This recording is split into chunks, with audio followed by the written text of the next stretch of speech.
Olá, meus queridos irmãos e amigos, sejam muito bem-vindos para mais um Tempo com a Palavra. Eu sou o pastor Joaquim Dias, pastor da Igreja Batista em Santa Cruz, que fica no terceiro distrito de Nova Friburgo, no estado do Rio de Janeiro. Nós estamos estudando o livro do profeta Jonas, fazendo reflexões nesse livro. E hoje nós temos como tema A Salvação Vem do Senhor. E o texto que vamos ler, que vai embasar a nossa reflexão, é Jonas, capítulo 2, dos versículos 8 até o versículo 10, que diz assim: Aqueles que acreditam em ídolos inúteis desprezam a misericórdia, mas eu, com um cântico de gratidão, oferecerei sacrifício a ti.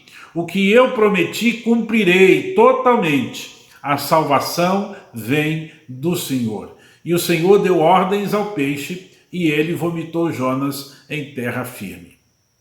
Na tarde do dia 19 de julho de 1960, um homem chamado Philip Reeves estava trabalhando no alto de um edifício com um elevador de concreto a uns 30 metros de altura, quando foi alcançado por duas tremendas explosões que esmigalharam, por assim dizer, aquele elevador e fizeram estremecer a cidade como que atingida por um grande terremoto. Logo, a parte superior do prédio parecia uma chaminé, com fumaça saindo pelas janelas, de mistura de fumaça com labaredas, aquela coisa toda. Philip Reeves procurou abrir caminho até uma janela no andar mais acima e, inclinando-se o quanto pôde e procurando se proteger da fumaça e do fogo, ele gritou lá de cima para a multidão que estava lá embaixo: socorro, ajudem-me! Enquanto ele gritava por socorro, uma verdadeira operação de resgate se instalou. Mandaram um avião com cordas, mas não foi possível resgatá-lo com o avião. Então veio um helicóptero, mas uma das hélices quebrou, batendo nas antenas do prédio. Outro helicóptero veio. Não restava muito tempo para o jovem Reeves. As chamas estavam chegando cada vez mais perto dele e o calor se tornando muito intenso. Então, Reeves desmaiou sobre o peitoril da janela, com a cabeça inclinada para aqueles aterrorizados espectadores que estavam lá embaixo assistindo a tudo. Mas um homem desceu com uma cadeira de cordas do segundo helicóptero. Ele procurou alcançar o corpo agora inerte do jovem e puxá-lo para si com segurança, e ele conseguiu o seu intento. Reeves estava vivo e agora estava a caminho do hospital. Desde o início da história humana, desde Adão até os nossos dias, o homem se encontra na mesma situação de Philip Reeves, condenado à morte e sem esperança de futuro. E se não fosse a iniciativa externa de Cristo se oferecendo para morrer em nosso lugar, estaríamos perdidos. Jonas entendeu essa situação muito bem. Sua salvação tinha origem e finalidade na pessoa do Senhor. Ali no ventre do grande peixe, após sua tolice de acreditar ser possível viver longe da presença de Deus, a sua situação chegou a um nível desesperador. Seus esforços eram inúteis. Sua declaração no verso 8 de que acreditar em ídolos é desprezar a misericórdia podem ser entendida como seu reconhecimento de que esforços humanos não produzem livramento ou salvação. Assim como Philip Reeves, em nossa história inicial tentando escapar do fogo, Jonas, ou mesmo nós, descobriremos que esforços pessoais não podem produzir salvação. Ela vem do Senhor. É Deus e somente Deus, em sua soberania e graça, a quem pertence a salvação. Em meio ao seu desespero, Jonas orou. Reconheceu que estava vivo porque Deus o havia preservado. Sua salvação não dependeu de seus méritos, mas apenas da graça de Deus. Jonas, no verso 9, já não lamenta mais, ele fala de gratidão. Se longe de Deus a vida não tem sentido, com Ele temos motivação completa para viver em gratidão. Em segundo lugar, Jonas fala de oferecer sacrifícios. Ele se lembra que no templo sacrifícios eram feitos e Deus perdoava os pecadores ali. Ele que fora um tipo de Cristo em sua experiência no ventre do peixe, agora recorda os sacrifícios do templo, tipos do sacrifício perfeito de Cristo na cruz do Calvário. Jonas também fala de pagamentos de votos. Fora chamado para pregar e quebrar a este voto. Agora, no entanto, cumpriria a sua missão. Por fim, ele diz a frase que será a grande ideia do livro de Jonas: a salvação pertence ao Senhor. Foi Deus quem salvou Jonas sem ele merecer. Aqui Jonas devia aprender que Deus salva a quem ele quer, tanto a Jonas, o seu servo, quanto a qualquer judeu, como também a qualquer gentio.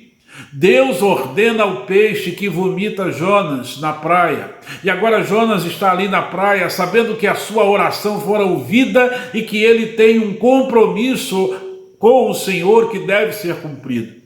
Ele acabara de dizer: o que votei, pagarei, como lemos em 2 verso 9. Como profeta, Jonas tinha votado entregar a mensagem divina, e agora ele vai fazê-lo. Philip Reeves teve a chance de recomeçar depois de ser salvo naquele prédio. Jonas teve a chance de recomeçar depois de ser vomitado pelo grande peixe.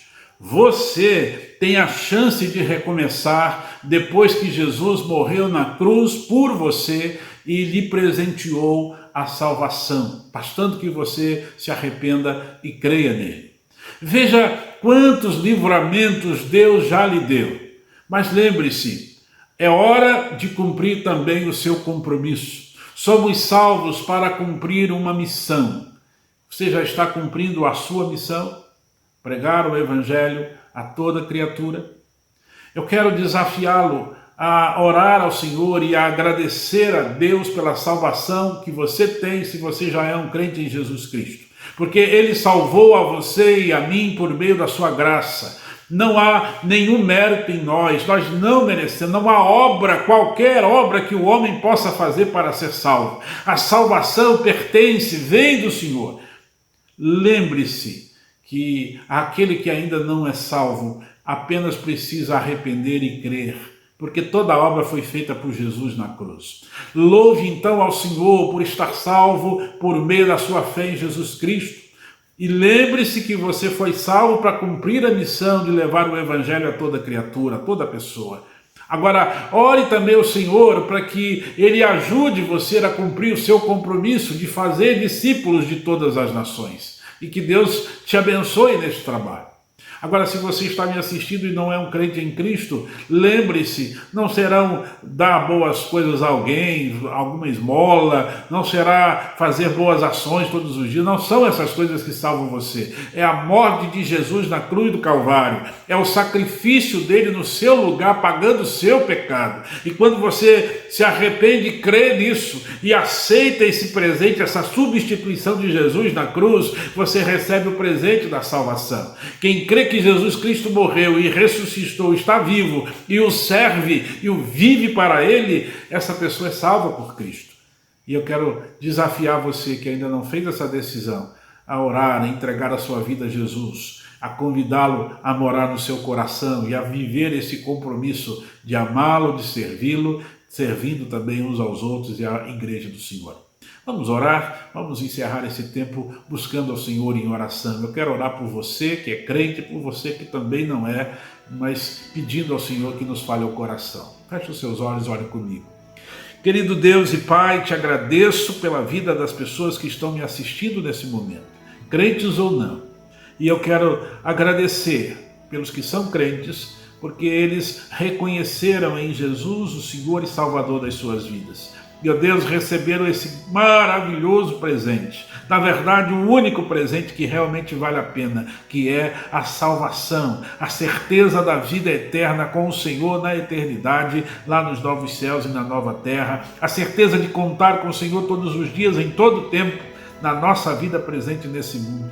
Mas, ó Deus, nossa perspectiva deixa de ser o que esse mundo oferece para ser aquilo que o Senhor tem nos oferecido em termos de eternidade, em termos de vida espiritual. Obrigado, Senhor. Obrigado pela ajuda do Senhor, pelo socorro, pela preservação que o Senhor promove a todos nós em meio a tantas lutas, a tantas dificuldades. Passamos o ano de 2020, vimos tanta gente partindo, sendo convocados pelo Senhor, mas, ó Deus, o Senhor tem nos preservado, o Senhor tem nos abençoado e cuidado dos nossos. Então nós agradecemos. Agradecemos também pelos teus servos que estão espalhados por toda a face da terra. Alguns já estão com o Senhor, louvamos ao Senhor por isso. Mas os que estão aqui, ó Deus, entendemos que temos uma missão para cumprir. Entendemos que a nossa missão é fazer discípulos de todas as nações. Então, por favor, fala ao nosso coração para que a gente não deixe de cumprir essa missão. Nós precisamos orar por pessoas para que sejam salvas, nós precisamos interceder por elas e nós precisamos, ó Deus, compartilhar Jesus com elas. Por favor, fala ao meu coração, ao coração dos meus irmãos. Seja de quem for, de que igreja for que esteja me assistindo, que o Senhor os convença da missão que receberam de compartilhar a fé. Mas também, ó Deus, eu quero pedir por aqueles que estão assistindo que ainda não têm Jesus, que precisam do toque do Teu Espírito, do convencimento do Senhor, para que se arrependam dos seus pecados e não creiam nas suas ações para a salvação, porque elas, as melhores ações nossas, como diz o profeta Isaías, são como trapo de imundícia diante do Senhor. O Senhor quer que a gente faça as coisas boas, é verdade, mas não para ser salvos, mas porque somos salvos. Mesmo fazendo coisas boas, Senhor Deus, e sem crer em Jesus, sem nos arrepender dos pecados, sem confiar única e exclusivamente em Cristo, os melhores homens desse mundo ainda estão condenados ao inferno. Então não deixe essa pessoa que me assiste agora sem ser convencido pelo Teu Espírito de que precisa se arrepender e crer em Jesus Cristo. E eu peço a Deus, em nome de Jesus, que o Senhor Jesus faça morada nos seus corações, que ele creia na morte e na ressurreição de Cristo como o presente do Senhor, para que eles sejam salvos, porque a salvação pertence ao Senhor, a salvação vem do Senhor, ela é alcançada por meio da fé, ela é dada de graça e não há nada que a gente possa fazer para merecer, porque de fato a gente não merece, é tudo graça, é tudo misericórdia do Senhor. Que as pessoas que me ouçam também creiam nisso. Pai, peço ainda que continue abençoando nossas famílias, nossos filhos, nossos casamentos, que o Senhor continue sustentando os nossos lares. Obrigado, Senhor, porque não tem faltado pão à nossa mesa, mas se alguém tem passado dificuldade, que o Senhor ajude, ó Deus, levante pessoas por perto, que essa pessoa tenha coragem de dizer a sua situação e que mais e mais pessoas sejam despertadas para socorrê-lo e para ajudá-lo, demonstrando o seu grande amor. Que a tua igreja seja instrumento do Senhor nesse tempo, é o nosso desejo. Ó Pai, fala conosco nesses dias, continua nos abençoando e fortalecendo. Em nome de Jesus te oramos. Amém. Muito obrigado por você estar acompanhando comigo esse tempo com a palavra. Eu quero agradecer a você. Semana passada, infelizmente, nós estamos mexendo aqui com algumas construções por perto e muito barulho, não tive como gravar o vídeo da semana passada, mas hoje estamos aqui e eu louvo a Deus, ainda que estamos no horário da noite, né, fazendo esse trabalho, mas louvo ao Senhor de poder estar gravando aqui para que você seja abençoado com a palavra dele. Eu lembro a você que nós temos nossa EBD e nosso culto da noite no domingo, na EBD às 9 horas da manhã e o culto da noite às 19 horas. É presencial, você pode vir, pode estar conosco no templo. Vai ter que usar uma máscara, usar o álcool, mas nós temos tudo isso aqui. Se você não tem, pode usar ou pode trazer a sua também. E você participa com a gente do culto. Estamos transmitindo no canal da Igreja Batista Santa Cruz aqui no YouTube, mas nem sempre essas coisas funcionam, né? É bom que você esteja presente, é bom que você louve ao Senhor juntamente conosco e seja edificado pela palavra do Senhor. Forte abraço para você e eu te aguardo na próxima semana, no próximo vídeo. Até mais.